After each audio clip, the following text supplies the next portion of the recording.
This is Library Nerds with Words, the podcast that gives you the word on all the cool, nerdy happenings at Peter White Public Library and the library universe beyond. From books and concerts to search engines and story times, the library nerds are in and ready to show you that being a nerd can be cool. Get ready, get set, get nerdy.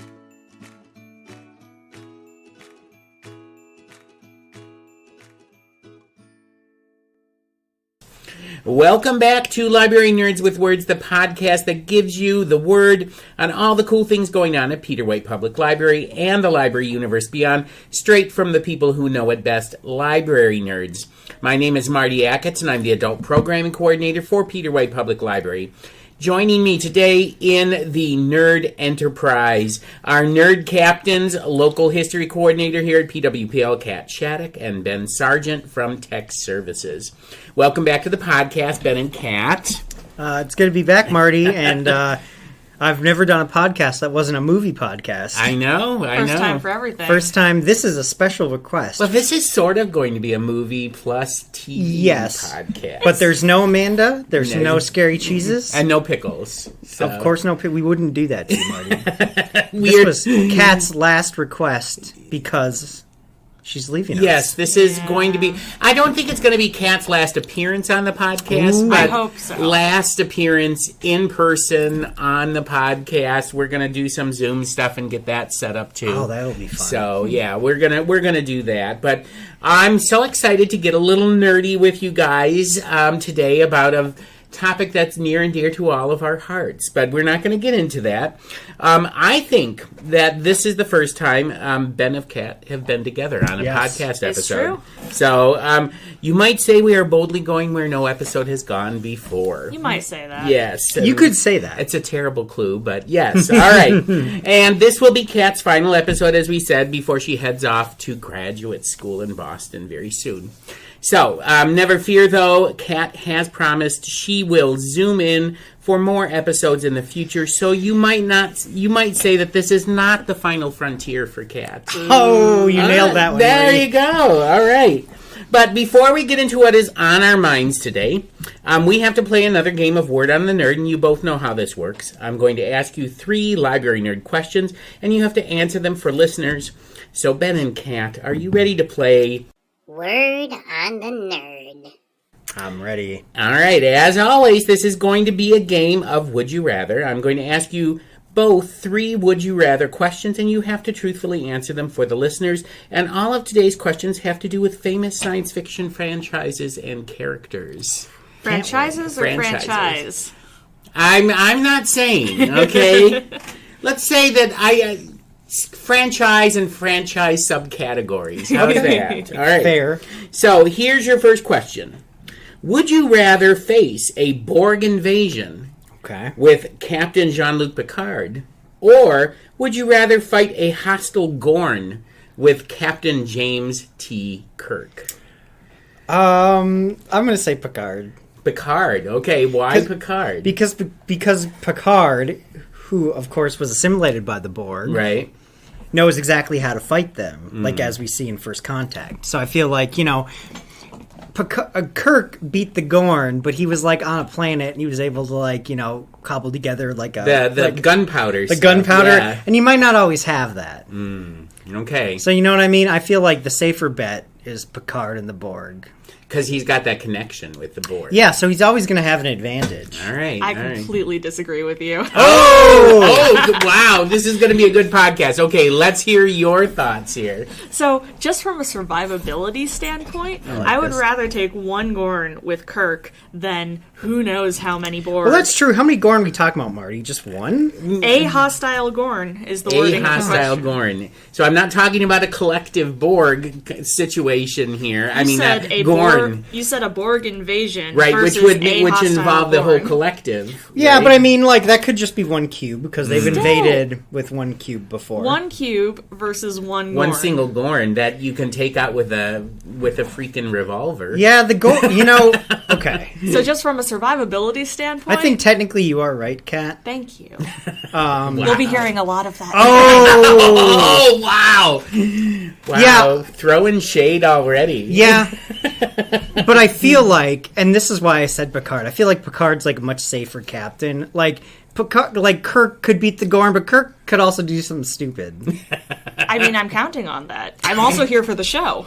Well, that is true, but I'm feeling like if this was real, you know? Yeah. So I think like one Gorn, right? You should have made it like a ship full of Gorns. Okay, all right. All right, well, on a technicality, I guess. Yeah. Not that this is a competition. I would go with the single Gorn versus the Borg collective. All right. So as you know, the questions might get a little more difficult from here on out. Uh-oh. So here's your second question.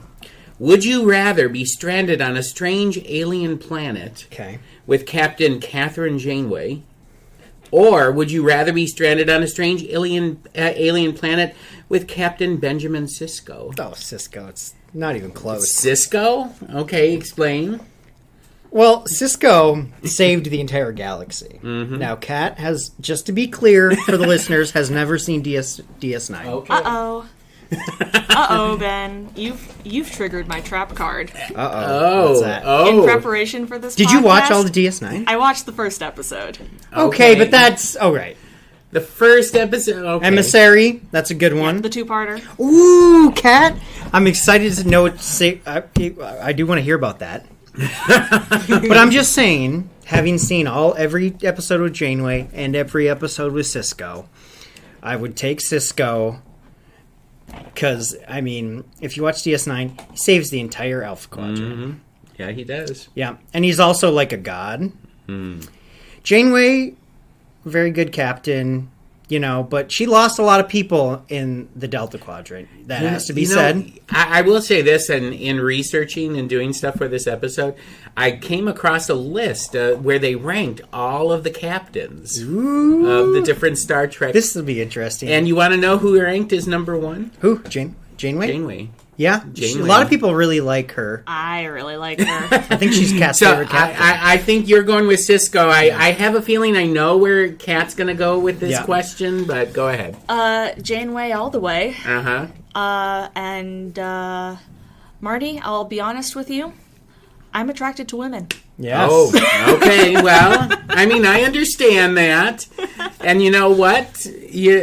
That's fine. You know, Jane, I love Kate Mulgrew for so long. She's just fantastic. So yeah. This is a hard one for me to answer because I'm an original, like, Star Trek original series fan, too. So, but... I don't think I'd want to be stranded on a alien planet with Kirk. That's the diciest proposition. Yeah, that is the diciest one. Jean-Luc Picard you might be able to survive pretty well. Yeah, that's happened. But Janeway was going into planets and encountering like unknown alien races and all the time. So I think that you stand a better chance. Because Janeway has navigated this before of going with Janeway. Although that does happen in the Gamma Quadrant too, because in DS9 the wormhole opens, and the Gamma Quadrant's like new to them. So, but Janeway also had that episode very early on where she spent like months on a planet alone with Chakotay. That is true. Like, that is true. She has a literal survival on a strange planet strategy. I feel like both are good choices. Yeah. Honestly, I feel like Picard would be a good choice. Sisko would be a good choice. Janeway would be a good choice. Kirk, not so much. I feel like that. I think we could all agree. We're forgetting someone. Nah, probably not. No, well, you're not. We're purposely ignoring someone. How's that? There's a few. I mean, if we're just going to then just talk about all the captains that. Not people who have achieved the rank of captain, people who are captains of a show. Mm-hmm. You got those. You've got Pike from Strange New Worlds, who's awesome. I love Pike. People love him. Pike, you could survive on a planet with. Hell yeah, he is. He is like so competent at being a captain. You watch that show and you're like, dang. Yeah. Okay. Michael Burnham. You know, not afraid to like push the boundaries. Like at the start of that show, she's like. You know, disobeyed orders and got demoted and all this. She's good. Archer. You know, here's what I'll say. Enterprise, not a great show. No. As far as Archer's just captain skills, I'd say pretty good. Like, he doesn't do anything egregious. He's, like, really on the front lines. He's, like, predates all these other people. So he's, like, meeting all these people for the first time. So I don't have, like, hate for Archer specifically. And he does have a cute dog. He's got a beagle named Porthos. Yes. So, you know, I feel like out of all the captains, Kirk would be last. That may be Kirk would sacrilegious. be the very last? Yeah. He's very reckless. Wow. And we're talking our own personal of course, safety. let's say, are we talking old Kirk versus young Kirk? Ooh, so like show Kirk or movie Kirk. Yeah, show Kirk or movie Kirk. I do think there's a distinction. Because show Kirk, I think, is much more impetuous, hot-headed, and everything. Movie Kirk is a little different. I'd choose movie Kirk over show Kirk for Yeah. survivability reasons. Yeah. Just for the uniforms, you guys. All right. Last question. Here we go. Would you rather have Spock as a best friend / sidekick? Okay. Or would you rather have Data as a best friend / sidekick? I think we're finally going to be in agreement on this one, Ben. We're in agreement. Wait, you're going to say it all together. I'm going to say 1, 2, 3, and you say both of your answers together. Ready? Yeah. 1, 2, 3. Data. All right. Explain why Data as opposed to Spock. Well, why don't you go first, Kat? Because I was also, when I was thinking about this question, I was sort of interpolating back to the who would you rather be stuck on a strange alien planet Sure. with? Data would literally never run out of stories to tell. Oh, yeah. Like, with Spock, I feel like it would be much harder to carry a conversation. Yeah. He's got a lot of interesting facts, but the interpersonal skills... Spock, way harder to get to know. Yeah. Yeah. So being best friends is a little prickly, right? Data, I mean, and I think part of it, too, is, like, me and Kat are way more of the TNG generation. You know, and we saw, like, Geordi and Data be best friends. So, Yeah. like, we've seen that. Now, I guess you'd say Kirk is Spock's best friend. And they always had a thing, and then... But, like, that was also, like, more of a movie thing, too. Movie thing? Yeah, I'm thinking of Wrath of Khan, you know, like, you know, in the warp core. Yeah. Yeah, there's just lots of advantages. Like, Data, he's, you know, never going to run out of stuff. He's, like, very capable. I love his poetry. Yeah, and he's, like, always striving to be better. You had to throw in the poetry thing, because that sways me. It really does. Yeah. Felix catus is your taxonomic nomenclature. Yes. And if you're best friends with Data, you also get to hang out with Spot. Which I think it that brings would it be over really the cool. edge. Yeah, come on. I was just watching the episode where Data has bad dreams and they gotta relieve him of duty, and he has, like, Worf, you have to feed Spot. And Worf's like, okay, and he's holding Spot, and he's like, and you have to tell him he's a pretty cat. And you have to tell him he's a good cat. And Worf's like, I will feed him. It's like, I would tell Spot that. Me and Spot would be best friends.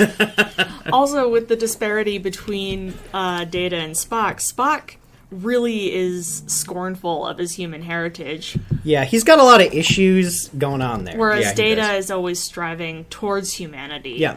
So I feel like, again, on that level, it would be hard to connect with Spock. Yeah. Because, like, I can't imagine talking to Spock about a painting. Yeah, and On he the wouldn't other want to hand, talk to you. Again, we have to, like, draw distinctions too, don't we? Yeah. Because the Spock in the TV series is a little different, Yeah. I think, from the Spock from the movies too. Oh, True. for sure. Yeah. And you can say that about really original cast. If I'm thinking about the TNG movies, I feel like that's not as much the case. Yeah. And also Spock in Unity. No, because the TNG movie started up, Right. what, 6 months after the series like ended or something immediately like after. that? So in my watching, like, mind, it was always like a continuation of Yeah. the show, whereas the original series movies was way later. Yeah, it was like the first one, which is a movie 79. that shall not be named, is like, what, about 10 years after the original series. So ended. 79. So yeah, 10 years, and then the first really good one came like a few years after that. So 82, which was a great sci-fi year Yeah, it because was I a had great Blade sci-fi Runner year. and I had ET. There you go.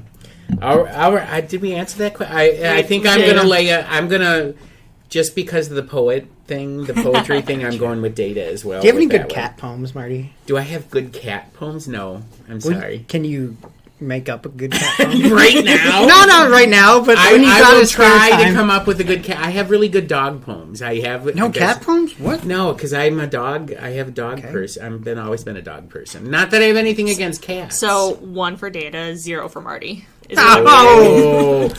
No, see, Wow. Marty, I feel like Marty would definitely... Marty could do a cat poem for sure. I can do a cat poem. I just haven't done one yet. Okay, so. you should do a cat poem about my best friend Mango, who was Amanda's Mango, cat. You know yes. Mango. I knew Mango, yes. I once had ChatGPT write a Mango poem. It was Was it good? Yeah, it was pretty good. Oh. So, but I think you could That do just better. harms me when people say, I had ChatGPT ready. I didn't mean it like that, but you know, you're not giving me the Mango poems. I know. Okay, so I'm writing. I'm going to write that down. Mango poem for Ben. So. That'd be awesome. All right. Well, there you have it. We have come to the end of this otherworldly edition of Word on the Nerd with Kat Shattuck, local history coordinator, and Ben Sargent from Tech Services here at PWPL. And now the time has come, if you have not figured it out yet, to find out what is on our library nerd minds today. So, are you guys ready to go where no one has gone before? Probably not. This is the first library Star Trek podcast. All right.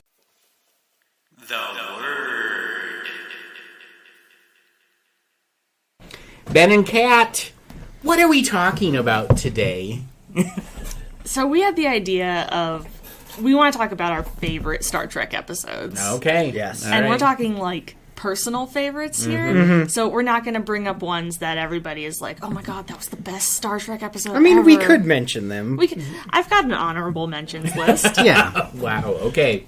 But, you know, we're not going to get into deep stuff about the best of both worlds or yesterday's Enterprise Yeah. or what have you. Yeah, you know, our personal... Because those are, I think, objectively... The iconic ones. Yeah. So, and I'm going to go with the original series. I'm going to Yes. talk about the episodes from the original series. Because, I mean, again, the original series, dated. It is a little dated now. And, you know, the fact that they put all of their women in miniskirts and or translucent or metallic bikinis through the whole series, that kind of thing, is a little questionable. But on a similar level, you know, we're not going to be talking about the trouble with tribbles here. There you go. So You know, we're not going to be talking about the Naked Time or other iconic TOS episodes. See, I you feel go. like my favorite I mean, you know, I'm going to just tell you my favorites, and they're probably like everyone's favorites. Okay. But like TOS is not, you know, I watched them obviously way after, you know, and after I'd already been watching like Next Gen. Maybe like to preface everything, maybe we could just like each take a minute and talk about like how we started watching Star Trek and like what a relationship to the franchise is, because I would be interested. So I guess I'll go first since I go came up ahead. with that. Yes. So I've been watching Star Trek my entire life. I was born in 1984, and of course, Next Generation started in 87. And my dad, both my parents, but mainly my dad, you know, was a huge Star Trek fan because he'd watched the original series. So there was never a time where I wasn't watching Star Trek. So I grew up with Next Generation. So like Captain Picard was like my first captain. I feel like most Star Trek fans like have their first captain. One thing we used to always do, this is, you know, if you're young, you don't know what this is, but we used to tape every episode that was on TV. We still have these tapes. I'm talking like so many VHS tapes, just episode after episode after episode after episode. And I remember like in the early 90s, we had like the jankiest VCR and it kept breaking because like there was like a belt that like, there was like a pulley system in there that like made everything run, and like that belt had broken. So I remember my dad figured out that at his work they had these certain size of rubber bands. They were green rubber bands, and for some reason they fit perfectly. And he would get them by like the handfuls. The downside was they only lasted like 1 or 2 times. So we would be like waiting for like the episode would be coming on at like 7 or 8, and it would be like 6:45, and it would be like, holy crap. So it'd be like screwdriver, he'd be like take the VCR apart, rubber band, put it in, like put it back together, plug it in, get it ready like right before the episode. So I always remember that we would like do surgery to this VCR, like all Prior to it, every the next generation. So I think part of the reason that I don't want to get rid of those tapes. No, of course not. They're heirlooms. Yeah, and then like subsequently I watched them even through middle school, high school, you know, when I first got like a TV in my room and like always watched those. So TNG I've watched every episode like a zillion times. And then you know, watched DS9 and Voyager. You know, liked those, you know, at the time for sure. Me and my sister, shout out to Muggles. She's a fan of the podcast. We're gonna have her on Excellent. one of these times. Yeah, so we're putting that in work. She's very excited, but I know she'll listen to this. So shout out to Muggles. I remember watching Voyager with her and my dad too. So my sister's favorite show is Voyager. Good taste. You like a sister Yeah. even more now, right? Yeah. So yeah, that's, you know, and then Enterprise was very much like, oh, we're going back to like, it's kind of an interesting premise, but like, I've never been a huge fan in any franchise of like prequel stuff because like growing up, it was like you had Next Generation and then you had the original series, Next Generation took place after that, DS9 took place after that. So we're going like forward linearly, and then Enterprise, we're going all the way back. And I always feel you do limit yourself because we know, like, you know, Earth ain't going to blow up or nothing because, like, you know, stuff happens after. As far as new Star Trek, I've watched a good amount of Discovery, you know, and I think that took a season or two to kind of get going, but I do like it. Strange New like Worlds. Picard, too. Yeah, I like Picard and Strange New Worlds. Like we said, the Captain Pike in that, he's so good. Like, if you're a Star Trek fan, especially of the older stuff, if you like original series, you'll probably really like Strange New Worlds. Yeah. It very much feels like that, but, like, updated. Yeah, so that's my Star Trek story. Kat, right. what do you say? My Star Trek origin story is my mom and dad watched Next Gen together. Like, it was a whole thing for them to be like, you know, part of that same routine that you're talking about. You know, it's just like, oh, we gotta, you know, here's our stuff, here's our snacks, we're ready, we're watching Next Gen. And so I got introduced to Star Trek by my mom, who, this was just after DVR had started to be a thing. So we're talking 2000s? Yeah. Okay. Like early mid 2000s. Nice. And you know, so she recorded an episode of Star Trek and was just like, you know, wanting to share this thing with me that had been a routine for her and my dad. Were they on the Sci-Fi Channel at that time? Because I know they were running the reruns in the mid-2000s Yes, a lot. it was the Sci-Fi Channel. Okay. This was pre-BBC America getting the rights. But so we watched this episode of Next Gen, and I think she's regretted that decision ever since. Oh, do you remember what the first episode was or not? I think it was. I think the reason that she thought about it was because they were running Farpoint first of everything. Yeah. But listen, you don't know how bad season 1 is until you watch the rest. Oh God, yeah. So, but like, she was not expecting me to get as involved with Star Trek as I ended up getting, how much I loved it, and just was like, oh my God, I gotta watch more of this right now. So since then, I've introduced Star Trek to a bunch of my friends, and just the curse is spreading. Nice. Wow. It's a blessing, Kat, not a curse. It's not a curse. I was going to say the plague of Star Trek, but no, it's not a plague. No, Star Trek's it's a great. great thing. It is. My Star Trek origin stories goes way back before you guys. Man, so so I grew old, up Marty. in the. I know.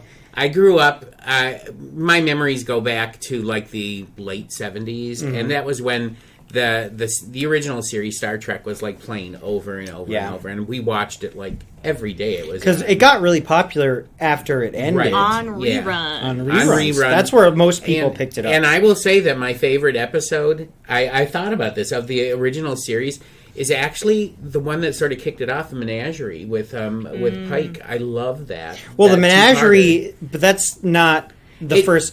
Well, it was sort of was, Yes, and then so- they redid it. Yeah, so just so for the listeners, Yeah. The original pilot did not have Captain Kirk. It had Captain Pike. It was an in it. episode called The Cage. Right. They shot it. It had Spock in it, and it didn't have anyone else you knew. Right. And the network didn't like it, so they ordered another go at the pilot, and then it had Kirk, and the rest was history. But they still had all the footage from the cage, Right. So they repurposed it into a two-parter called The Menagerie later on in the show, and that had Pike coming back with the beep chair. Right. But yeah, and it used footage from the original pilot from the cage. And I love. Well, I remember I've seen the cage, the original one, and then the 'cause you can watch Menagerie it. where they repurposed it and Yeah. everything. And for some reason, those ones are. I want to say the first real episode of TOS I remember watching was my dad showing me Menagerie, and explaining like he was captain before Kirk, Yeah, and here's the thing. So I come at it like mid to late 70s. I mean, I know my sister was like such a Star Trek nut. She's passed, but I mean, like Kirk was her thing, and this series she could like literally say lines before someone said it, that kind of thing. Oh yeah. And so she, it was always on. It was always on. And so she was really excited when the movie That Shall Not Be Named came out in like 1978. We'll just say 79 motion picture. Yeah, the motion picture came out. And I was sort of excited about it too, because that was right after Star Wars, and I am a big Star Wars nut. I love Star Wars. And I was like, this is going to be great. And then we went and saw this movie that is just an abomination. It's so whack.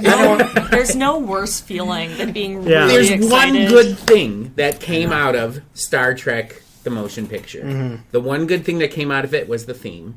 Yep, me and Marty talked about this in the Yes. morning a couple days ago. The only good scene really in the movie is when the Enterprise is leaving space dock. Yeah. And they make it really dramatic, and it has the Enterprise theme by Jerry Goldsmith, Oscar-winning. So good. Yeah. So good. Jerry Goldsmith is a legend. But that theme for when becomes the theme for Next Generation, Yep. dun dun dun dun dun dun Da, da, da. dun dun dun dun. Bum, ba, bum. Yeah. But that originated from the motion picture, so you Yes. got to give the motion picture props The for motion that. picture, although people, I remember this, when it came out, people were angry that they didn't use the original Yep. theme from the series for that movie. And I have to say, I was one of them. One, because I hated the movie. Yeah. I hated the movie. It was so not the show. It was so not the show, and the uniforms were stupid. The characters were were wearing stupid. onesies. They were wearing these onesies, and and plus there was a pedophile on the show, but that Yes. came up much later. That kind of thing. Seventh Heaven Dad. So it was a terrible movie. Yeah. And I literally thought Gene Roddenberry had destroyed the series after that. But then, thank God, Nicholas Myers comes in with Wrath of Khan, and the rest is history. Yeah. So I was hugely a fan of The Next Generation too. Yeah. Watched it all the time, never missed an episode from the time Q showed up on the bridge to the ending. What And an iconic character. I love Q. One of the top in the entire franchise. It really is. Yes. So that's my origin story, Next Generation, and then, of course, Deep Space Nine and all of them after. I followed through with that. But I will say Star Trek the Motion Picture almost killed Star Trek for me, because I was I'm never going to watch another thing. You and many others. Yeah. I'm so glad that they're like, let's make another movie. Yeah. Because really, if they hadn't done that, there'd be no more Star Trek. Absolutely. None of these series would exist, I think, if The Wrath of Khan had not come out and they thought, okay, we finally It was did such it a right. huge hit. Yeah. It's such a great movie. Yeah. So yeah, that's my origin story, and I do love The Trouble with Tribbles. Yeah. Me too. But I was telling Ben the other morning that one of my favorite characters in the original series is Mud. I love Harcourt Fenton. Harcourt Fenton Mud.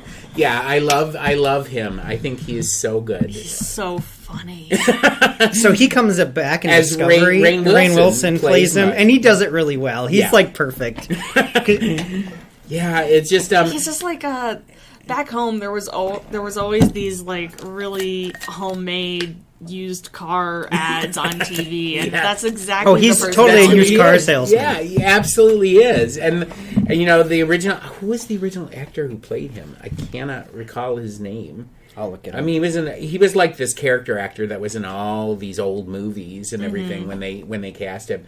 But he was just so perfect. It was so like seeing Kirk absolutely baffled by him. Yeah. was really Yeah. funny. Yep. Yeah, whenever someone could get like, okay, so Roger Carmel. Yeah, Roger Carmel. Yep. It's so oh my god, Oh, he's good. so good. The mustache. The mustache is what sells it. It Yeah. What a really legend. is. Yeah, so I mean there's so many like iconic things in the original series that definitely you see recur in the subsequent series. So yeah, I'm not saying that Captain Kirk is the best captain in the world, but he's the captain of my heart. See, that's fair. I feel like yeah, I mean, it's like the Doctor Who thing. Your first Doctor, Yeah. is etc. is the best Doctor, right? And it's yeah. Captain Kirk for me. Although I will say that Picard is right up there with me, as well as I really like Janeway too. yeah, so. Okay, well, And I like Pike. I mean, I do like Pike in the new course. ones. Too, so. just to stay on just original series, you know, I'll just say my favorite episode of the original series of all time is the most obvious one. I just have to, because I do, it is that great. We have to mention it. It's The City on the Edge of Forever. So good. That episode is an all-timer that, you know, no matter how much Star Trek they ever make, it'll be like top 10 Yeah. forever. Yeah. It's just so good. And for some reason, Joan Collins is in it. Which is hilarious. And it was written by It was written by DC Fontana, but Harlan Ellison Harlan Ellison. Yeah, came up with the original pitch. So that movie, that episode took like a year. It was like in production, and there's been like controversy after. Like Harlan Ellison had the original idea, but it was also much different. I believe he published his original script. Yeah, he did. Because he thought, like, you know, Harlan Ellison's like really an arrogant.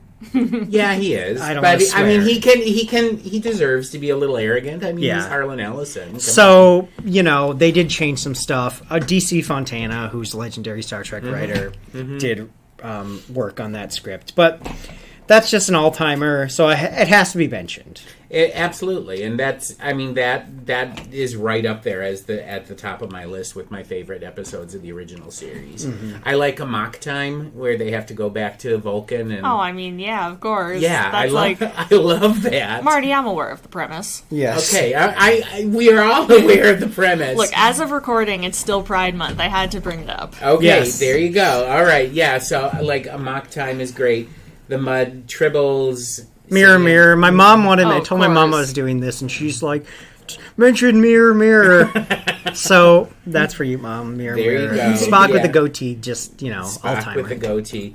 And what is the one? I can't remember the title of the episode where they're on this planet and all of these like they think about like Kirk thinks about an old girlfriend that he has and she shows up and then there's Finnegan, the one that he's battling. What is the name of that Oh, I can't episode? remember You know what that. I talking Yeah. about? Yeah. Like the White Rabbit is in it. It's and like everything. something Paradise, isn't it? Yeah, and Something- it's a really whack episode. It's a whack episode, but it's really good too. I really like This Side that of episode. Paradise. Yeah, this side, This of, Side of Paradise, Paradise. Just like and the song. Yeah. yes, and it's so TOS has the highest percentage of these sort of like.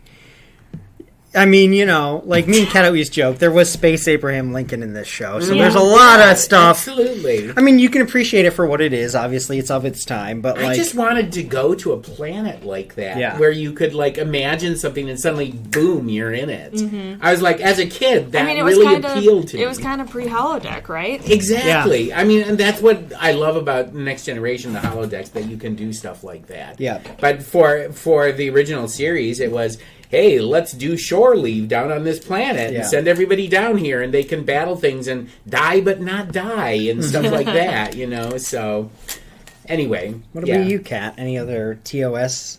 I've got two on my list here. Let's Okay. hear them. I did a lot of research in preparation. She was Oh, wow. researching. Wow. Because you got I feel very unprepared.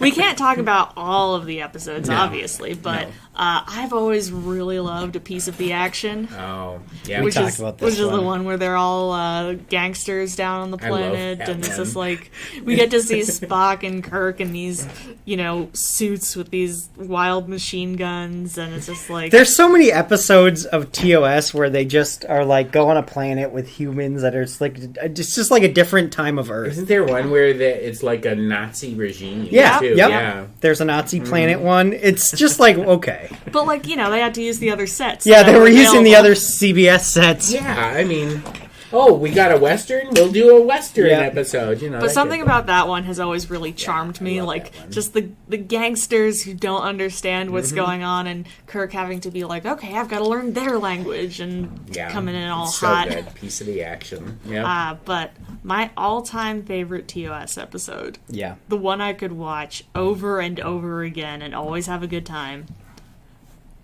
Spock's Brain.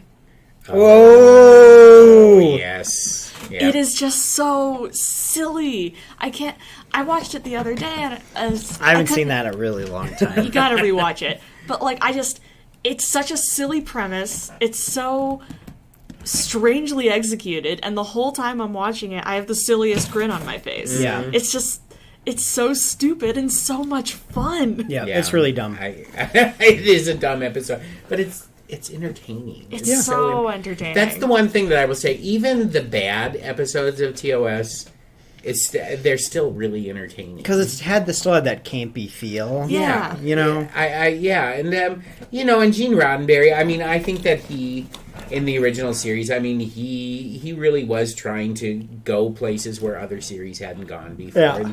And address things like racial injustice and things like that. Oh, of course. In the episode. So, I mean, he was groundbreaking. I mean, regardless of stories that have come out about him after the fact. No, but he didn't care about that sort of stuff. There's No. the famous Nichelle Nichols or Martin Luther King story that Yeah. everyone knows. Yep. Yeah.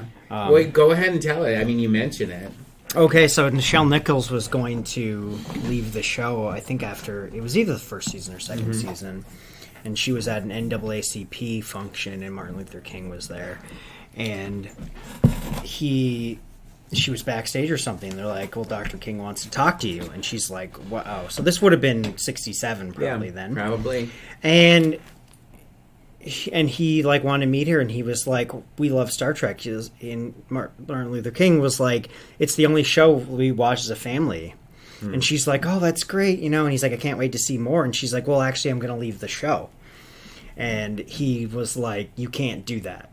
He was like, it is important to see one of us like up on the bridge doing this job that, and she was like, okay. So, I mean, So we have Martin Luther King to thank Yeah. for the fact that Uhura was there for the entire run of the show. Yes. And then, of So- course, the Whoopi Goldberg story Yes. after Oh, that. yeah. Yep. I remember our family. Without Martin Luther King Jr., Yes. we wouldn't have Guinan. We wouldn't have Guinan. It's just amazing. I mean, all of these like historical connections to this series. Yes. So anyway, yeah, the original series. What else do we want to talk about? We want to talk about other series. What your favorite episodes are, don't we? Probably Next Gen we should talk about Next Gen? next. Okay. I mean, that's just there's so many hits in Next Gen. Next Gen's got a really high hit rate. I feel like that and DS9's like the highest hit rate out of 7 seasons of shows. How many are good? And that's also including that the first 2 seasons are really shaky. Yeah. There's only a Yeah. few really good episodes in them. There are some really great ones, but the bad ones are like really bad. Yeah, ever really since bad. they killed off Denise Crosby. Yes, don't get Cat started. Do not get me started. Oh, I'm going to leave that one alone. Yeah, I could not believe when they killed her off, though. just I couldn't saw believe it. her at this tiny little queer sci-fi convention in Austin when I was living down there, and she was great. She was just so cool. Yeah. I don't understand why they killed off Tasha. I do. Well, I do too, but I understand it. But I was like, why would you do that? So, Anyway, go ahead. Well, Kat, Yeah. since you're guest of honor, why don't you start with your favorite TNG episodes, and me and Marty will chime in. Okay. All right. The one that comes to mind when I think, what's your favorite TNG episode, is Masks from season 7, episode 17. Yeah, this is a deep cut. Kat had to remind me, and I was like, "Oh, that one," because that was I surprising. as soon as you said the title of the show, I knew which one you were talking about. Oh, yeah. So. Because it wouldn't be on my list at all, but I rewatched it for this, and I was like, "Oh yeah, like it's got some good stuff." So why is it your favorite? I just think it's a really good use of Brent Spiner and his ability to sort of break out of the data mold. As much as we love the data mold, Yeah. it's, I think the number of characters he's tasked with holding in that episode is just really impressive to me. And also there's this, this sense of mystery and almost mysticism that's happening too, because no one knows why this is happening or how this is happening even, and it's like Picard has to unearth this alien pantheon to figure out how to save his ship. Yeah. Just for the listeners, if you haven't seen this, the Enterprise encounters like a ancient archive that's on like a comet or something, and they scan it, whatever Star Trek stuff happens, and then like things on the ship start transforming into like ancient temples. It's like, it looks like Legends of the Hidden Temple, if you remember that show from the 90s, which is my favorite like 90s game show of all time. But it's all like that sort of stuff. And then Data, who's being machine, because this is like infecting the machine of the ship, it infects Data as well, and he keeps getting possessed by he's got like multiple personality disorders, so he cycles through all these characters, so you get to see Brent Spiner, like he's throwing heat, amazing man. actor. He's so Yeah. good. Yeah. And just the quick switches too between these personalities, and there's very like when what's the first one's name? The kind of like There's Masaka. the trickster god character. Oh, it's something with an E, right? Like Yeah, Isot or something like that. Iwa or E. but It's like- not important. Yeah. But while he's talking to Picard, that character gets killed. Yep. He says, "She has found me. Yep. I wasn't fast enough." And Yep. like the fear feels so real in that moment, even though what we are seeing as the audience is Data and Picard sitting across from each other. They're in Data's quarters, and there's like a fire. There's like a fire pit. Yeah, because the rest of because the whole ship is like being transformed, and there's a time where they can't meet in their usual meeting room. Riker comes out and he's just like, "So it's a swamp in there," It's a swamp. and I just like I love it when Star Trek gets a little creepy. And that episode has that perfect balance of adventure and creepy and high stakes personal risk, and it's great. I love that as a personal favorite. That's really fun. Yeah, and I mean, out of all the characters on TNG, I mean, Data's got to be my favorite out of all of them. Data, and I always have a soft spot for Worf, although I don't know if saying a soft spot for Worf is the right thing to say, but I love Worf. Well, Worf has been on more episodes of Star Trek than any other person. Yeah. Here's a question for you: why does everybody go to Worf for romantic advice? I have no idea. I think it's because he feels safe because he's like an outsider. Yeah. You know what I mean? Where so it feels like he could give you objective advice. Not that he can, because Worf is struggling in that department, which many of the Star Trek characters are. Like, especially in Next Generation, no one is like having like healthy relationships. Yeah. Everyone's like an idiot when it comes to love. Especially, they're all dorks. They're all real dorks. My favorite character in TNG is Geordi. I just loved how he fixed everything on the ship. And when I was a kid watching this, I was also watching Reading Rainbow. Okay. So I was just like, this dude is doing both. He's reading Rainbow and he's on Star Trek. Like, this blew my mind. Like, I couldn't believe it. Like, so, and LeVar Burton's like the best. So, Agreed. We love LeVar Burton. Have here. either of you seen Leverage? The show Leverage? Yeah. No, I have not. Oh, I gotta recommend an episode with LeVar Burton in it as the Okay. guest star. Okay. And he is a small town librarian. Nice. In that episode. Love it. Wow. Okay. This was actually in Leverage Redemption, so the sequel series that they're kind of working on.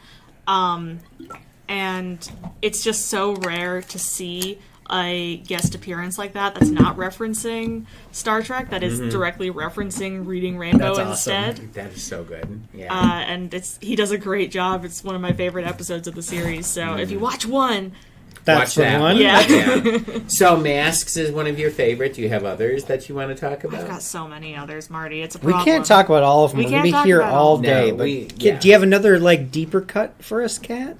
I do have a Of TNG? deeper cut. I think. Or it doesn't have to necessarily be deep cut. What does your heart say? Well, I gotta mention my favorite Q episode, Please. which is Deja Q. Okay, Oh, tell us yeah. what happens in Deja Q. The one where Q shows up on the bridge, stark naked, Yes. and is just like, "Hey, so I've been punished because I'm kind of a jerk, Yep. and this is the only place in the universe I could find a safe harbor."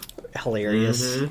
And he's become human and has to deal with human things like back pain Yep. and I mean, he doesn't know what to do the with horror himself. of falling asleep. Well, you got to figure he's never unconscious. He's never unconscious. No, of No, course all not. these human things that he just like. Oh, he gets hungry and he's all like, "What is it? I'm What- dying." Yeah, and like Data has to be his guide to humanity because Data's the only one who's gonna Yeah. put up with him, you know. And there's just so many good lines in that one. It's so funny, like when he's on the bridge and he's wearing just the ugliest gray jumpsuit you've ever seen. I think they replicated that to be especially ugly for him. Oh my god. And he's just standing there. He's just like, "What do I have to do to prove to you that I'm mortal?" And Worf, standing at the con, is just like, "Die." Worf was always so great for those one-liners. And the response too is equally amazing. Q just goes, "Oh, very good, Worf. Eat any good books lately?" And I did not go back and rewatch this episode. I haven't seen this episode in years, and I can still remember You have these good these lines perfectly. Oh my gosh. Like when he goes to 10 forward because he's hungry, and he's like, he asked Data to recommend him something, and he's like, "I'm in a foul mood, recommend me something." And Data talks about Troy and her getting chocolate sundaes when she's having a bad day, and he just goes, "I'll have 10 chocolate sundaes." Yes. And then when Data says, something about the number, he just goes, "I'm in a very bad mood. And I've never eaten before, so I must be very hungry." Like, I still remember these lines. Yeah. I Wow. love this episode. All right. All But- right. If we're talking about, like, an even deeper cut Yes. on TNG, what have I got here? Clues. That's my deep Clues. cut. This is the one, if I'm not mistaken, where they all wake up, all right, and Data is like, something knocked out everyone on the ship, but Right. Data is awake because he's not a person, or he's not a human, sorry. Thank you. Data's a person, for sure. Yeah. Picard proved it. He sure did, in a great episode. Measure of Man, Season 2. Which is an all-timer, so Yeah. we don't need to get into that. But they keep waking up and they keep seeing, like, oh, something happened, and Data is not saying anything. This is one of my favorite episodes, too, because Oh, really? I love how, like, Data is trying, because we find out later that, like, this life form, like, they basically trespassed and knocked them out, and they were like... And they gave them, like, amnesia, so they don't remember. But Data, they can't do that. So they're like, you have to keep our secret, because they're, like, xenophobes. And, like, if you come back, you're dead. And Picard had ordered Data, do not tell me or anyone what happened. But they left clues behind, and they're discovering this throughout the episode. My favorite thing is, like, the plants in sickbay are growing. Yeah. They grew too much. So Like, they...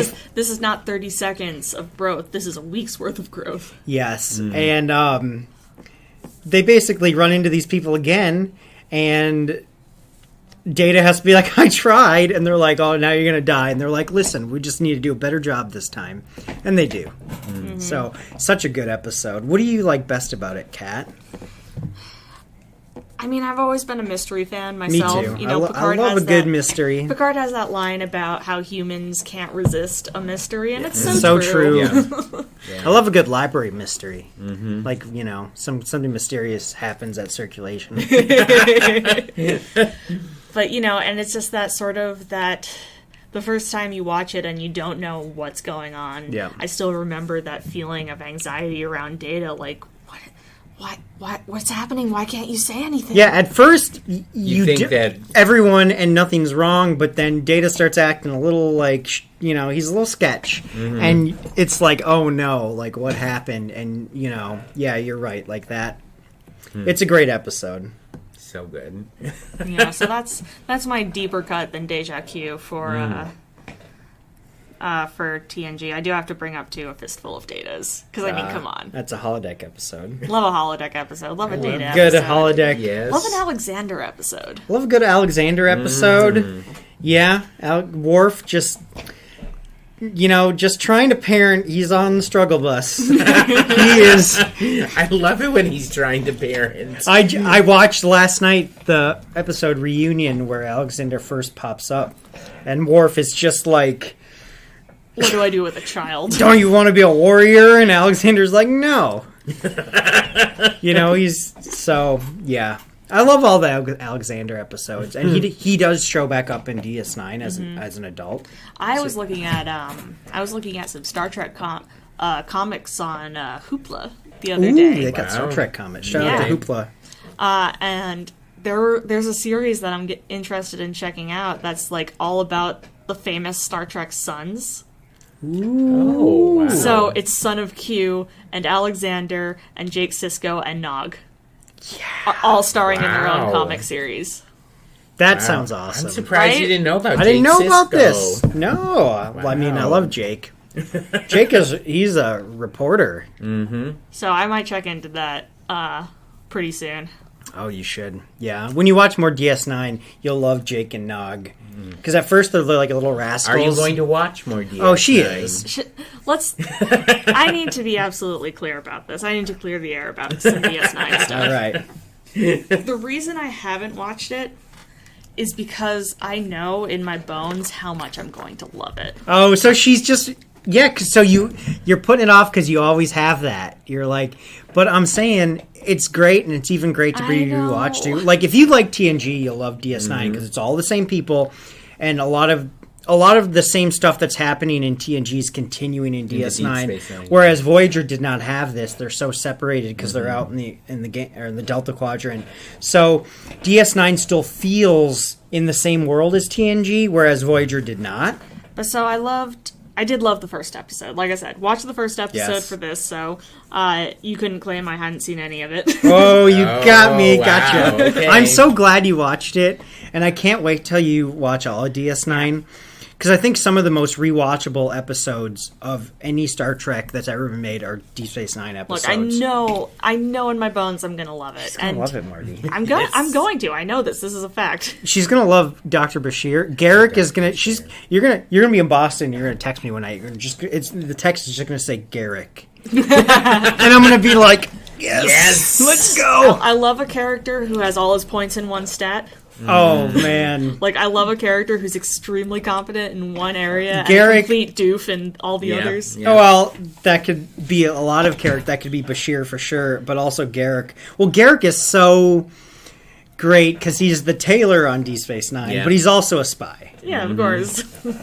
and he does both, and he's Tinker, very good. Tailor, Soldier, something. Yeah, Tinker, Tailor, Soldier, Cardassian. yeah. But yeah. So okay. Anything else on TNG? I mean, obviously, we could be here till Saturday. Yeah, what about you? What's another deep cut for you? Well, it's hard to know what's a deep, I think Masks is a good deep cut because I would not have picked that at all. Well, you look at TNG and you think, what are the iconic episodes? The Yeah. Best of Both Worlds, The Offspring. Yeah. Yesterday's Enterprise, Measure of a Man, Relics, Yeah. Inner Light.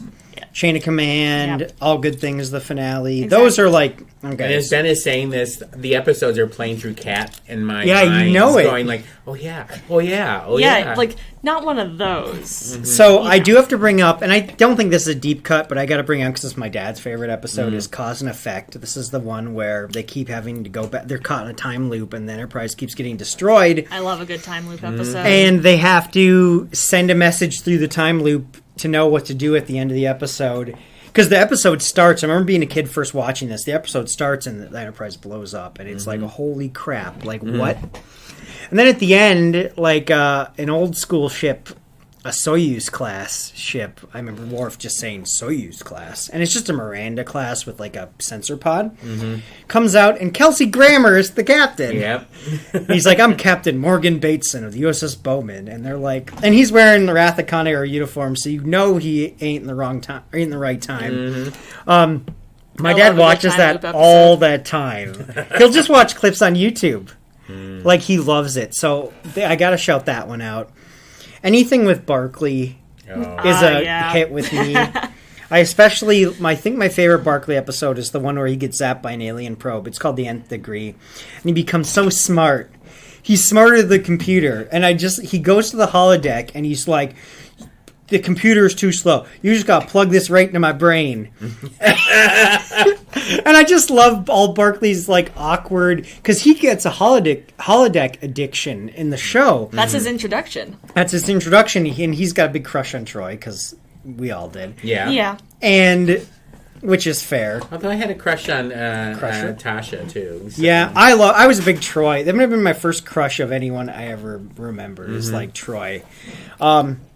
So he's in therapy because this boy, he needs it. And he's got a lot of like problems, and he's like got the most problems out of like any character in Star Trek. He's got like anxiety. very real. He's afraid of the transporter. Yeah. But that one I love, the transporter episode where he keeps seeing things in the transporter, but he's right. There are There people are in things there. in the transporter. The one where he's got the flu, so Crusher tries to like she gives him a hypo spray of like whatever, but That's another good like creepy zone. that's like a horror episode, but it makes everyone de-evolve, and he becomes a spider, and Riker becomes a caveman, And Worf Spot becomes an iguana. Spot becomes an iguana. So another really good episode is Timescape. Me and Kat talked about this one, Yes. which is it's the 6th season. It's Geordi. Is it Geordi? Geordi, Data, Troy, and Picard. Come back. They were off on like a conference or whatever, and they come back and like the Enterprise is frozen in time, and they had been trying to, then there's a Romulan warbird there, Isn't and this one ringing a bell with me? rewatch this one. Okay. It's so good. Okay. It's like top tier. Okay.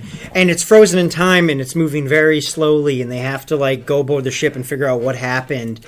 And it turned out like That's a late game season 6 episode. Yeah. I have it Okay. here in my notes. yes, it's the end of season 6, but it's Episode really 25. good, and they just have to figure out what was going on with the Romulans. 'Cause it looks like the Romulans are attacking, but it's frozen in time. Yeah, it's like they have to figure out what's happening from all these tableaus Yeah. and try to glean how they got in this situation in the first It's place. another how good they can episode. prevent it. Not to interrupt, it's another good episode where it's like it's another good episode where there's clues and they're figuring out Yes. what happened.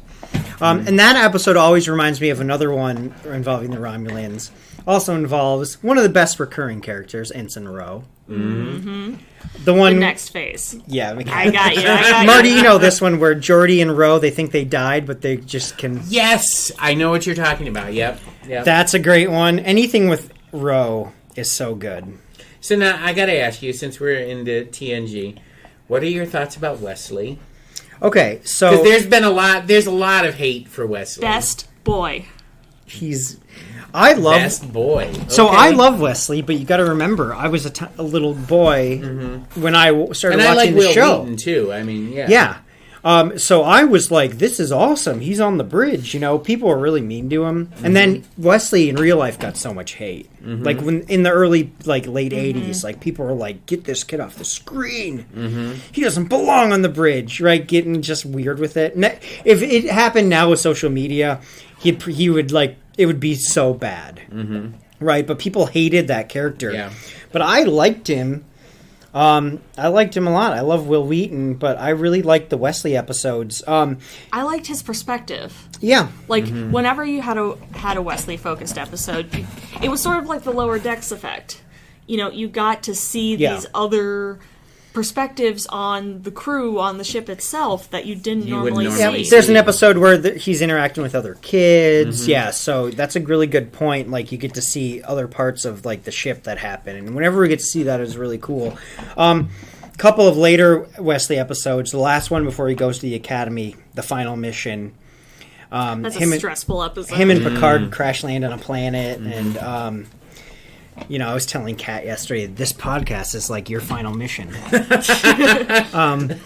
I hope with less stakes, though. Yeah, and then the final duty, which is the episode where Wesley's at the Academy, and he's on like the stunt flying team, right? It's like the Thunderbirds or the Blue Angels of the Starfleet Academy. That's what it feels like, right? And they were doing a maneuver, and one of the people crash. One of the cadets dies. And the other three people, it's a character called Nicholas Locarno, who's played by future actor... Or it's Robert Duncan McNeil, who becomes Tom Paris in Voyager. Yeah. And also an actress named Shannon Phil, who plays Ensign Cito Jaxa, who comes back in a later episode in one of my favorite deep cuts, Lower Decks. But this episode is... I don't think that's a deep cut. You don't think so? It's one of my favorites because, like you had said, you get to see another side of... I mean... Maybe it's not a deep cut, but I don't know... It can't be a deep cut when it spawned an entire spin-off series. Yeah. That is true. Well, it inspired the spin-off series, I would say. Right. Maybe up until then it had been deep cut. But, I mean, Lower Decks is kind of a deep cut of a show, if we're being honest. Which I like it. It's funny, but like, you know, it's I got an an eyebrow show. raise over here. I'm watching Cat's expression. Well, it's not like a mainline live action, you know. The animation style grates on me. Kat has opinions on animation. I do. Okay. I know. Believe me, I know she has opinions on animation. Yeah, I just think podcast. it's funny and it's fun. But this Final Duty episode... No, is it First Duty? The First Duty. The First Duty. Yeah. And, yeah, because Picard says the first duty is the truth. They are so out of pocket, these cadets, man. It's like, so future Tom Paris is like, we got to cover this up. Because they were doing a band maneuver, the Culvord Starburst or something like that. Which you're not supposed to do because it's dangerous. Yeah. And they lie and they blame it all on the dead kid. To the point where his dad, who's also a Starfleet officer... in one scene, apologizes for his son sucking. Yeah. It is crazy. You rewatch it, and you're like, damn, they got this guy so messed up. He's like, his son's dead, and he's like, I'm sorry, my dead son almost killed you. And it's like, whoa. Yeah. And then you also get to meet Boothby. Boothby, the iconic Boothby. But anyways, Picard susses this all out, and then they all... It's such a hard episode to watch. It's a hard It really one, but is. they basically... boot future Tom Paris from the Academy, and they suspend the other two. They move them back a grade, basically, right? That is not a deep cut. I think lots of people, that's a great episode, but that's also a great Wesley episode. Yeah.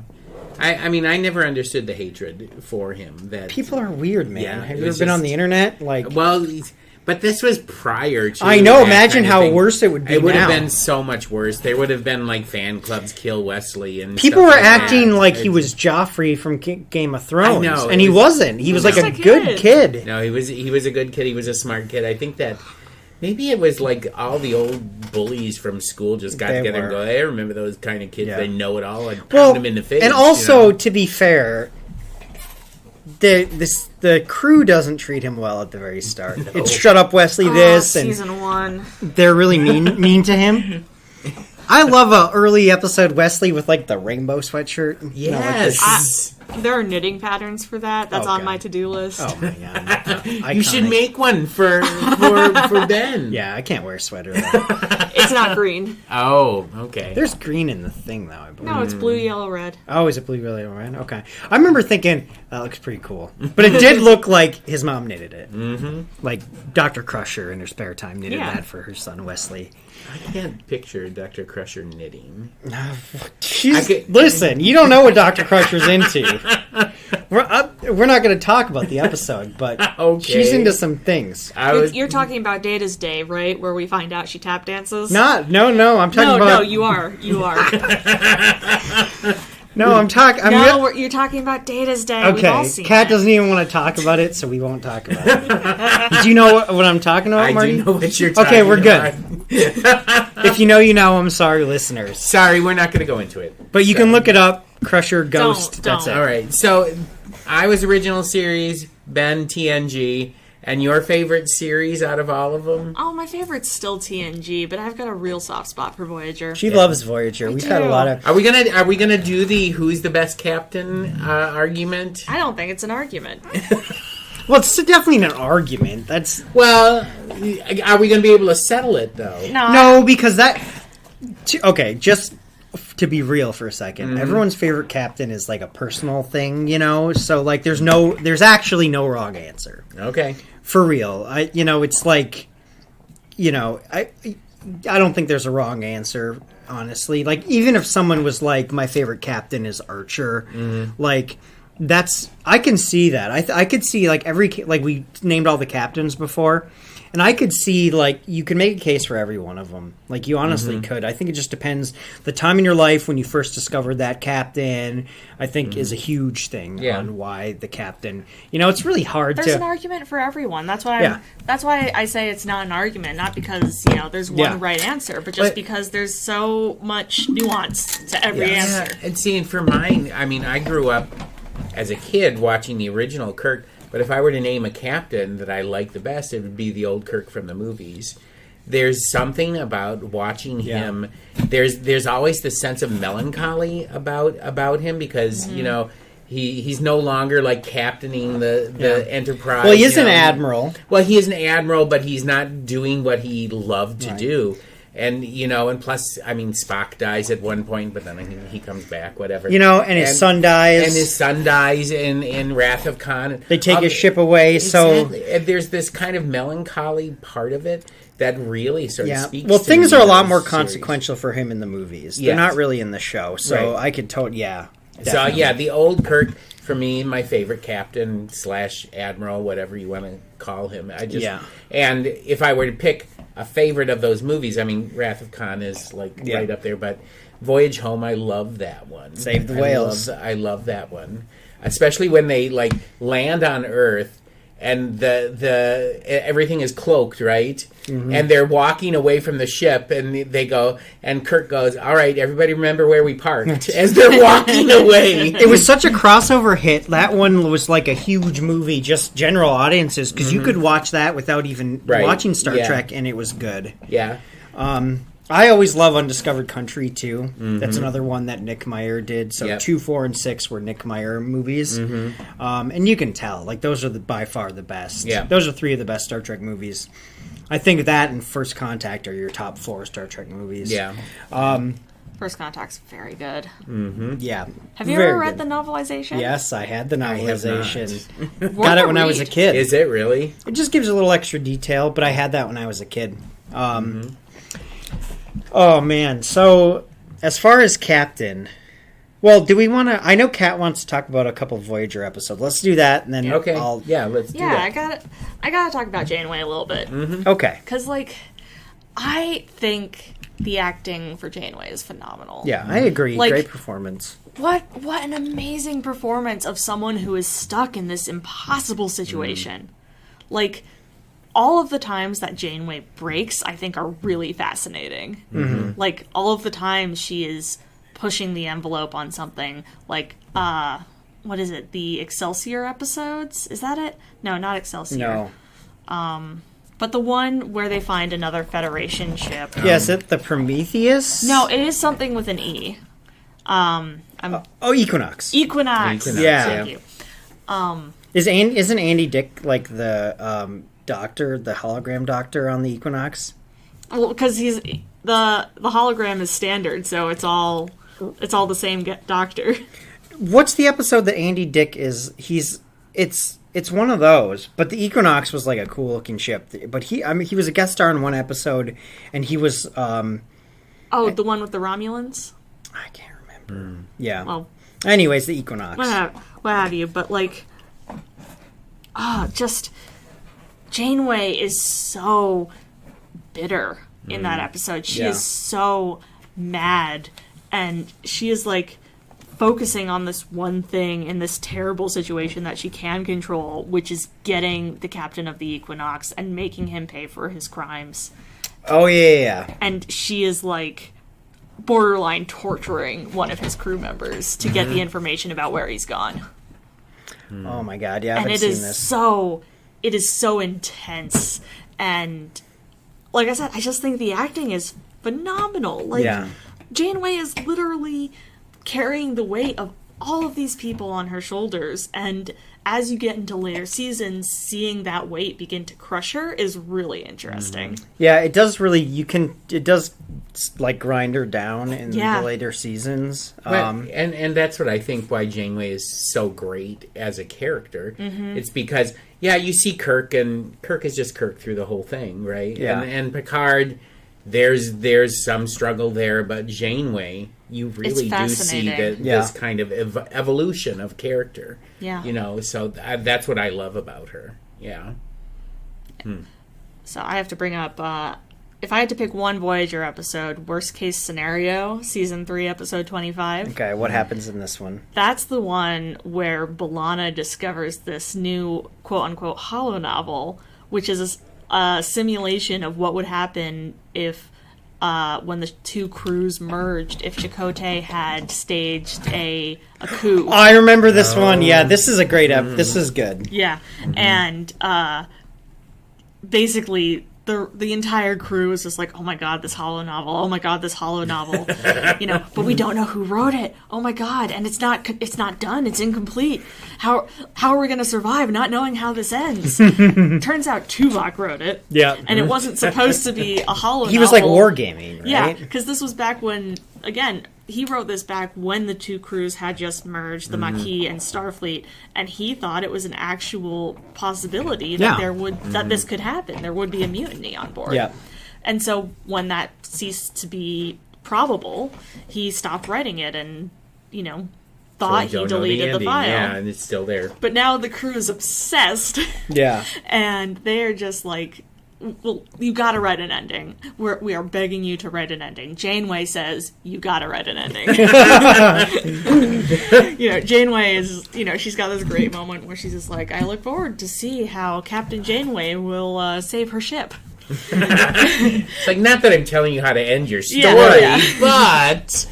So, Tom Paris and Tuvok go back into the holodeck, and they open up essentially the configurations file so that they can make more changes and finish the story, only to find a time bomb that Seska had planted in there. Oh, Seska comes back. Yeah, from beyond the grave. Yes, good callback, because she was a character from the early seasons. She betrayed the crew. She was a Cardassian spy in the Maquis who got stuck out here with them. And what was the name of those aliens she gets with? The Kazon. The Kazon. They were very first and not first. Remembering that. The Kazon were like the first season bad guys. They're kind of lame as like they're enemies like go. discount Klingons. They really are. They're pretty lame. But Discount Klingons. They are. They're like Dollar Tree Klingons. They're really lame. But that episode is so... I love that episode because it's this perfect balance of like frivolity and fun interpersonal relationships and then actual danger as this program that Seska left behind. Obviously she had anticipated it would have been triggered much earlier. Starts to wreak havoc with the ship and leaves Tuvok and Paris trapped in the holodeck with the safety off, of course. You know, and they have to run this gauntlet that she's put in place for them. I gotta rewatch this. Oh, it's so good. And like I said, it's that perfect balance of fun, interpersonal, we get to see the characters interacting, everyone's trying to give suggestions about like, well, what if there was a brave ship's cook who... Yeah, Neelix. Yeah, of course. You know, so it's that paired perfectly with the actual tension and drama of we could lose Tuvok and Tom in this scenario, and the ship has been taken over by this program, and the callback to Seska is great. That's a great one. I forgot about that one. I would say my favorite Voyager episode is the Demon Planet one. Well, the one where they figure The sequel demon? The sequel to the Demon Planet, where you go the whole episode and things are going wrong, and then you find out they're the duplicate Voyager. Oh, yeah. And they forgot that they were duplicates. And they forgot, so they're like basically like melting or whatever. And then because they can't survive outside their own atmosphere. They can't, yeah, because they're like made out of like mercury or whatever they are. And I remember watching that when it aired and being like, that one was that one's very notable. That's not a deep cut. That's like a highlight episode. As far as like weird stuff in Voyager, I never, as long as I live, can never forget when Janeway and Tom like de-evolved and had lizard babies. I celebrate Threshold Day every year. Yeah, Kat does. Wow, That's really weird. So, Threshold Day. Threshold Day. Yeah. Oh, it means a lot. So I do want to talk a little bit about DS9. I know Kat has just started her DS9 journey, and we wish her luck, and I can't wait for that Garrett text. Can we talk a little bit about Voyager? Okay, Kat, go. This is your podcast. This is your Kat. podcast. This is the reason we're doing it. So I've got to talk about Eye of the Needle, which is This is not the Ken Follett book. No, this is an episode in season 1 where it just really hammers home how far from Earth they are, because they find this teeny tiny wormhole, like. Oh, I remember this episode. Yeah. And so it's not big enough to send anything through, but they can. But it connects back to the Alpha Quadrant. Can't they get a message through? Yeah. Yeah. So, and they managed to contact a ship on the other side, and it's a Romulan ship. Oh. Yeah. And then, more than that, they find out it is a Romulan ship years in the past from when they left the Alpha Quadrant. Mm-hmm. So, this is like an issue that comes up a couple of times in Voyager with like the temporal prime directive. Ooh, yes. They go into that a little bit. This comes up in Enterprise and then it hits a dead end. But yeah, they do some good things with it in Voyager, I think. Yeah. But so they send this message bundle through. They manage to talk to this Romulan commander who sympathizes with them. He's like, I have been on this mission away from my family for 5 years. I can't imagine what it would be like for them if they didn't hear from me for all that time. We may be enemies, but I will take your messages and I will keep them and wait to send them until the star date at which Voyager disappears. And so the whole crew are writing these heartfelt messages home. It's very emotionally fraught. It's like, we don't know when we'll get back, but we are trying. We're alive. Yeah. Keep searching for us. And then after they send these messages through the wormhole, Tuvok tells Janeway that particular Romulan commander died before the star date that Voyager went missing. Episode at all. I remember, but then I remember as a kid thinking, okay, but like, have they altered history in the past by communicating with them? Because I always thought like, maybe I was it was like copium, but I always thought that like, he could have. That didn't mean that like he couldn't have. That sounds like a case of the copium to me. Right, but I mean, they would have altered history just by talking to him, because in their timeline, they never would have met him. Change one thing in the past, and like that's what City on the Edge of Forever is about. Exactly. Joan Collins had to get run over by a train or whatever. But then, yeah, Janeway decides not to tell the crew. Yep. It's just something that's kept between her and Tuvok, that these messages never got delivered, and that's the really end of the episode. That's the end of the episode. That is so heartbreaking. And it just, I think Voyager failed on a lot of fronts, but I think it was really trying to create this unique scenario. And in that episode especially, I felt that desperation, that hopelessness of being 70 years from home. Well, and the fact that Janeway makes that decision and says, okay, I'm not going to tell the crew this. I can't take this from them. Right. That's pretty amazing. I think this reminds me of something, and why Voyager, because I liked it at the time, but I've since rewatched it, and it's not one of my favorite shows. And I think one of the reasons why is like this episode. I think the reason why when I watch Voyager now, and I can't put it ahead of like DS9 or TNG or these, is because like I really like the world of Star Trek. Voyager, for so much of it, is disconnected from everything that's happening. Right. This episode highlights that, where they get a little glimpse. And I think a lot of the later episodes, because they're able to contact the Alpha Quadrant later on, right? They talk, like Barclay gets involved. My favorite Barclay episode is actually a Voyager episode. Yeah, the Pathfinder Project and all this. Those were my favorite Voyager episodes. I just didn't like, as a kid, they were so stranded. It was too isolated. It was so isolated, whereas like the other Star Trek is taking place in like the main Star Trek galaxy, where like, you know, you've got your Klingons or Romulans, you've got all that, the Federation. They are so disconnected that it's hard to get invested. So in Voyager, it's like they create a whole different universe. They do. The stakes, if you're thinking about it, the stakes really are low. And I mean, you get to know these characters or whatever, but it is one science ship. It's interesting that the thing that I really enjoy about Voyager is the thing that kind of puts you off of it, though. Well, and also I think, too, like, when I juxtapose that with DS9 and watching them both back in the day, and, like, my thoughts about, like, them now, and, you know, because how I thought about them then informs how I think about them now, of course, is DS9 is, like, it's not just like in the universe, like they are saved, like all the Star Trek, you know, everything, all that whole galaxy is threatened with the Dominion War. And what I love best of DS9 is you have this continuing story that lasts like 5 seasons. It never was done in like any of the other Star Trek shows. And the whole fate of the galaxy, we know. And they'll be like, well, Beta Z is getting invaded. And like, what? But I'm saying like all these things, right? And like Cisco and the worm, it is such high stakes. It's the highest stakes that's ever been in Star Trek is like in DS9, the Dominion War. That juxtaposed with Voyager, which is like, and not, you know, so when I compare them, it's like, I think that's part of the reason why I can't, like, and there's some good Voyager episodes.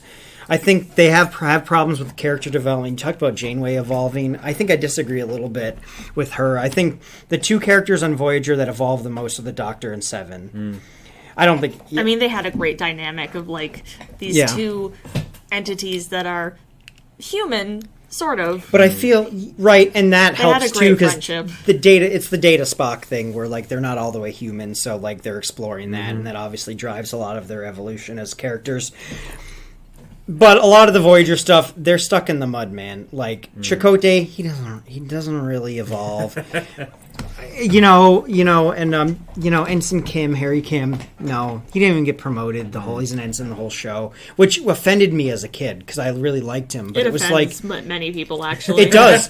Tom Paris, I mean, he gets married, but like so many of the characters I think are stuck in the mud. I think the standout characters in that show are the Doctor and Seven doesn't even show up until halfway through. They didn't want to take that many risks with it. No, like, and they should have taken more risks. They should have done more. Like the character she replaced, Kes, no, I don't think was a great character. I think she's got moments with Neelix, but Kes, I think if we're being fair, innocent and naive. And like that was the point of her character, right? But then there's just nothing. There was nothing happening there. Like, I mean, the only notable thing was like Neelix had a crush on her. Yeah. Whereas like DS9, I just think out of all the shows, and I'll be interested when you watch it, Kat, to get your perspective on this. Well, Kat's gonna love it. She knows she's gonna love it. She knows she's gonna love it. She's already admitted it. The thing with the characters, so many of the characters evolve. I think every single one of them. It's not like. And it's something that happened, and this is an interesting discussion. Me and Kat have talked about this, where this didn't happen until Gene Roddenberry died, which was like the third season of TNG, which is when the show gets really good, because that's not what you did in television. Each episode was very episodic. It was not serialized. You didn't have like things that affected future episodes, because that's not how television was done. Because there were no reruns, or you couldn't plan to watch an episode you missed. So if you missed something, you might be like, well, now I'm out of the loop. So they start doing it third, fourth season of TNG. You'll have your Picard episodes, your Worf episodes, whatever. So all the growth in those characters happen, from after, like 1990. After Gene Roddenberry. Yeah. So DS9 starts in the sixth season of TNG, where TNG is now fully embraced this. And so many of that 6th and 7th season is, almost every episode is a someone episode. They advance a character. DS9 takes that from the start and does that. And it's all the same people, all the same writers, all that. What they learned to do now that Gene Roddenberry had died on TNG, they perfect in D Space Nine. They have, you get a little bit of stories that carry over in TNG. Now we've got a huge one in DS9. And they really pay attention to every character. Whereas, like on Voyager, and these were happening concurrently, Voyager didn't get that treatment. For whatever reason, I think me and you have talked about it. It was I think the it's B-show. It was, but also the premise is is limiting. They can only interact with themselves, or like they meeting a new, because they're moving through the Gamma Quadrant or the Delta Quadrant. Sorry. As much as I love Voyager, it could have been one less season. I was thinking it could have been like 4 seasons, like Enterprise. How many seasons was it? 7. 7 seasons? Yeah. Really? I think me and you were talking about this. I think out of all the shows that, especially the 3 that had 7 seasons, TNG, DS9, Voyager's got the most like filler. Yeah. But like it's, again, they were putting a lot of energy into DS9 at the time, and DS9 is this masterpiece, obviously. Yeah. But Voyager suffered for some of that mastery. Some of it too, and and it was like a lot of the same people working on both shows, so it's not like it was siloed off into like the DS9 like lunch table and the Voyager lunch table. But I just think the premise was a lot more limiting. I love the image of that as the casting at separate tables. It wasn't like that at all, and they shared sets and all this, but I just think like the premise was so limiting. You can't interact, They did, and I think like the one thing that Voyager started, not to interrupt, I'm sorry, no, that's but okay. One thing Voyager did to kind of bring us back to the universe was when they started the Borg episodes. But I think they did too many of them. I think the latter few seasons of Voyager, there were too many Borg episodes. I think there's like 20 episodes of Voyager with the Borg in it. I did really like that one with like the colony of X-Borg, who there's are all still linked. Yeah, there's some really good ones, but I think the Borg, they were so great. They're probably the best Star Trek. They're my favorite Star Trek villain in TNG, because they're only in a few episodes, and when they show up, it's serious, right? Whereas they just became like part of the scenery in the latter half of the, because Voyager's going through Borg space, but like there's a lot of Borg episodes, and it's like I think there was too many. But I think that's a fair criticism. It's not like I originated that. Lots of people say that, because they're like, we got this thing, in the latter half of the Voyager show, that we can keep having Borg episodes, and obviously they get 7 of 9 who's former Borg. So, but also hindsight 2020, what yeah. they say. But I think like they were running out of like villains of the week, because Voyager really much had that, because they're just moving. So like we're on this planet, but that's a format that works in other shows. Yeah, I think like I said, I think Voyager misses the mark a lot of the time, but when it hits, it hits. So for sure. Here's my question then. So is Voyager, no offense, Kat, is Voyager a less viable series because it's much more like the original series where it was episodic, as opposed to something that where you see a storyline that's drawn all the way through? Well, yes and no. I think the whole premise of Voyager is a story that's the whole show. It's we're getting back. So I don't think it's that. I just think like that 7 seasons is like a lot of seasons for just one single ship to be stranded. It could have been less seasons. I think that... Yeah, Gilligan's it Island only went for 3 or 4 seasons. Yeah. It could have been a tighter show, Yeah. you know? But that being said, compare that to X-Files, which was very episodic. Compare that to Xena Warrior Princess, which was very episodic. Yeah, and this is a thing which really started to change in the 90s. DS9 is actually one of the first shows that started this where it has like an arc the whole time. And this is something where now you get to the end of the 90s and you're hitting stuff like The Sopranos, and you're starting prestige television where the whole premise is, no, these aren't episodic. This is serialized. Like, you watch them in order because the story continues. So DS9 really, starting in the mid-90s, was really a forerunner in that, having this whole story that just goes season year after year after year. It's always there. Sometimes it's the focus, sometimes it's in the background, but it's never not there. Like, never.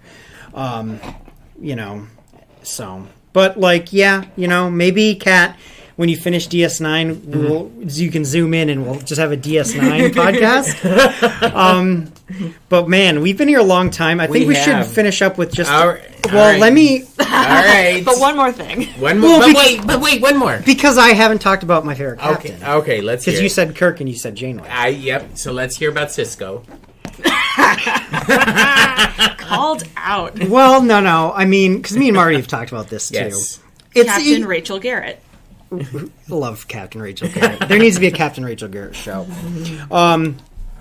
So it's either Picard or Cisco to me. Like, there's no other choice. Like, Picard's obviously my first captain, and like very competent. Like, this dude's great at being a captain, and he's a great character. And it's obviously acted by an iconic actor. So, and it was great to see the diplomat.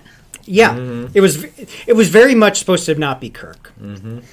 But I love Avery Brooks. Avery Brooks is a magnificent actor. Like, if you've seen like stuff like American History X, like where he's in it, so like, good. like you were saying, like, you know, the performance of Janeway and whatever. And we know Patrick Stewart, and this guy's like a knight, you know, Sir Patrick Stewart. Avery Brooks is just as good, if not better. There's a scene in DS9 where so Dr. Bashir later on, well, I'll just say Dr. Bashir has some, I really don't want to spoil this episode, but he's talking to Cisco about how they're losing the war. Like, they've done the calculations and they're gonna lose, so we should surrender. And Cisco's just like, well, I don't care. He's just like, we're not surrendering. And he's like, but we can't win. And Cisco says, I don't care about winning, you know. I don't care if we're going to go down, we're going to go down fighting. But if we go down, we're going to go down fighting so that generations from now, our ancestors will know what they're made of. When generations from now, when they rise up against the Dominion, they'll know what they're made of. You can find this clip on YouTube. He's throwing like 10,000 miles an hour on this. It's so dramatic. He's got so many of these, but like that one especially, this speech he gives to the doctor where he's like, there's no surrender. Because that's how high the stakes are in this. It's the highest stakes in any show there's ever been. It's like, you know, there never was really any war like that in any other show. Like, there's obviously, you know, some dust-up with the Klingons and the Romulans, but the Dominion War is like existential. I think DS9 has the best first episode. Oh, for sure, because literally any. That's a very low bar. I know it's a low bar, but like Strange New Worlds first episode is really good. But that show's still ongoing. So, but Emissary is great. Yeah, just it's just so it gets you right in it. Yep. It introduces you. You're like, oh, Cisco. Oh, he knows Picard, and yeah. Really good. But anyways, so I think... Why do you exist here? Hits hard, so hard. Yeah. Cisco is so great, and he's like really a great leader on the show, and because he's like kind of spearheading the Federation war effort too, so, you know. Anyways, I'll say Cisco, but tomorrow I could wake up, it could be Picard. But they're really 1A and 1B. Now, Picard from this TV series or the movies? See, I don't think... Or Picard from the show. The second series. Here's a take. I really don't think there's a difference. I think unlike the Kirk, where Kirk is really He's different. very different, yeah. It obviously, because the movies took place so far after the show, whereas the movie started right after the show for Next Generation. There's in my not that mind, discretion. I don't. Not discretion. Okay. Yeah, I don't think. Differential. Yeah, I don't differentiate. I think it's All the right. same character. All right. Did you have something you were going to add? We cannot. We're not going to, Marty. Just wrap us up here. Bring us home, Marty. We really will be here until Saturday if we open that box. Okay, all right. I won't open that. Bring us box. home. Jesus, All right. Marty. All right. There you have it, fellow library nerds. That is our word, Kat, Ben, and myself, on Star Trek in most of its incarnation. Actually, I think we talked about all So of its many words on incarnations. this. Yeah. Could The be good, more. the bad, and the downright terrible at times. Terrible at times. However, we can't let you leave Nerd Space 9 just yet. Oh yes. First, we have to get book recommendations from both of you. Something that you think listeners should immediately run to the library and pick up. Off the shelf. Okay, Kat and Ben, what have you been reading recently that you'd like to recommend? Ben, you go first. Okay. Well, so I usually like to not do a recent read. I like to do a relevant read. Okay. So I've read lots of Star Trek books in my life. There's a series I think it's called, I read it like in the 2000s when I was in high school and after. I think it's Star Trek New Horizons, and it's got this captain called Mackenzie Calhoun.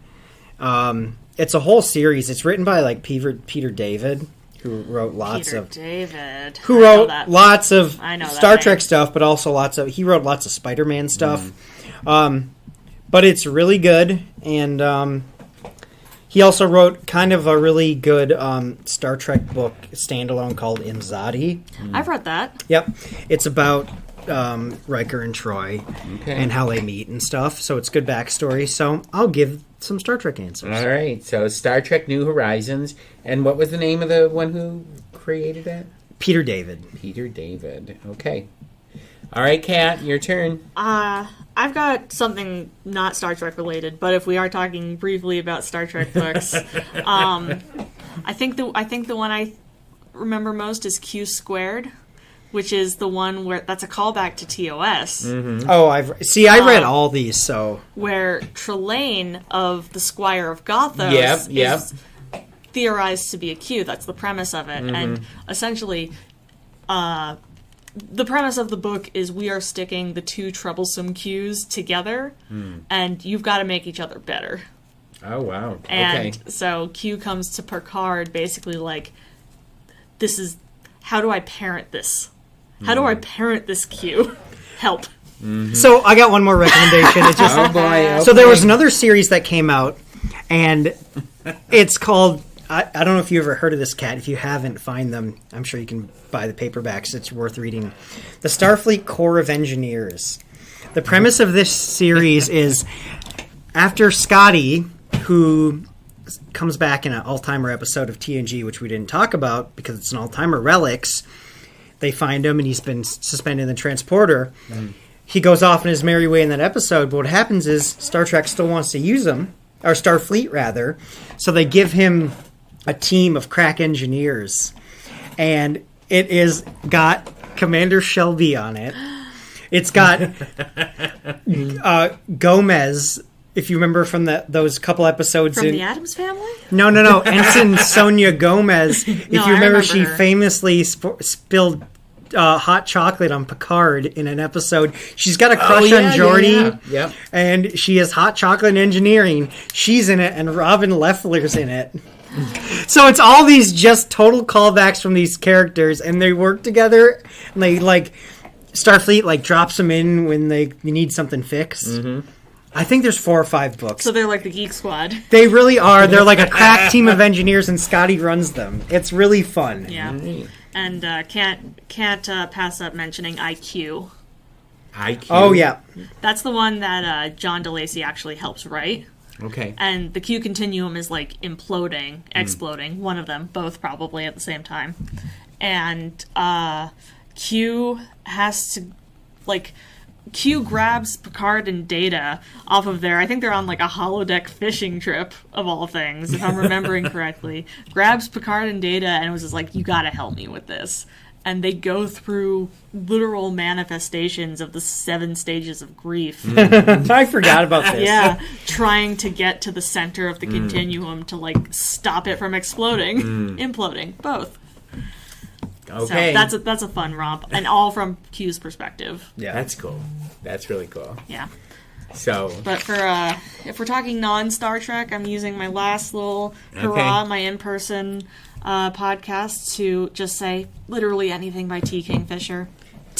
what is it? T. Kingfisher, like the bird. All right. But like, she just won a Locus Award in 2 categories. Wow.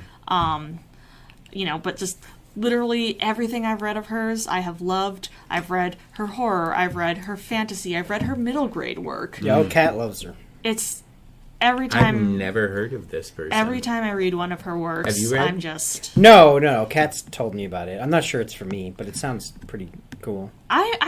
You might want to check out one of her horror books. Yeah. That Are might you a be horror the zone fan? for you. Not really. But like they're Are they fun or are they they're really? fun. I like a fun horror. I don't. Yeah. So for Ben, I'd recommend A House with Good Bones. See, she can recommend you a Kingfisher for any of your needs. Yeah. For you, Marty, I'd recommend Nettle and Bone. Nettle and Ooh, I remember when Bone. you were reading that one. Okay, what is this one about? She just has such a way with the modern fairy tale, as how I want to put it, and not modern as in like it takes place in New York City, but just she is out here making her own way into that fairy tale genre, and there's no other way to put it. It's just Nettle and Bone is about a princess who decided to become a nun and then goes on a quest to save the life of her sister when she realizes that her sister is about to be married to a man who historically has beaten his wives. Oh. And So it's still set in the fairy tale universe, but it has a very modern take on the characters and everything then. it's not even that. It's just that she is writing these fairy tales now in a way that feels unique. And it's still very fairy tale, but there's just something about her writing. I eat it all up. Right. So Kingfisher. T. Kingfisher. All right, and we've got Ben's recommendations. Boy, I didn't even give this much thought because I was so focused on Star Trek and brushing up on some of my Star Trek stuff. Let me think here. What have I read? Well, I'm going to give a shout out because I just finished reading this book. The Waters by Bonnie Jo Campbell is so good. And Bonnie Jo is going to be here next. By the time this comes out, it'll probably be in July. So this month, right? She's going to be here right this around the month. corner. Right around the corner. The Waters, such a good book. I went to school with Bonnie Jo. She's a great person. And has just made it huge right now in the literary world. So, The Waters by Bonnie Jo Campbell. If you haven't read it, read it. Come and get tickets for the fundraiser that we're going to be doing and have dinner with Bonnie and hear her talk. So, all right. Well, there you go. Fellow library nerds, that's our recommendations of books that you or series of books that you should pick up off the shelf. And we have, believe it or not, come to the end of this Star Trek episode of Library Nerds with Words. I want to thank Kat Shattuck, Peterway Public Library's outgoing local history coordinator. I'll do a Andrea Marsh thing. Wah, wah, wah. And Ben Sargent from Tech Services for stopping by Nerd Federation headquarters today. But come back next week when I will be sitting down again with Emily Coates from the circulation department, and we're going to be talking about ghosts. Fun. So until that time, everyone. Oh, you'll have to talk about that Star Trek episode where. Live long and prosper and stay nerdy, everybody. Before you send me off, Marty, I will say this is my last in-person podcast episode with y'all, so I'll be back soon, but for now, energize.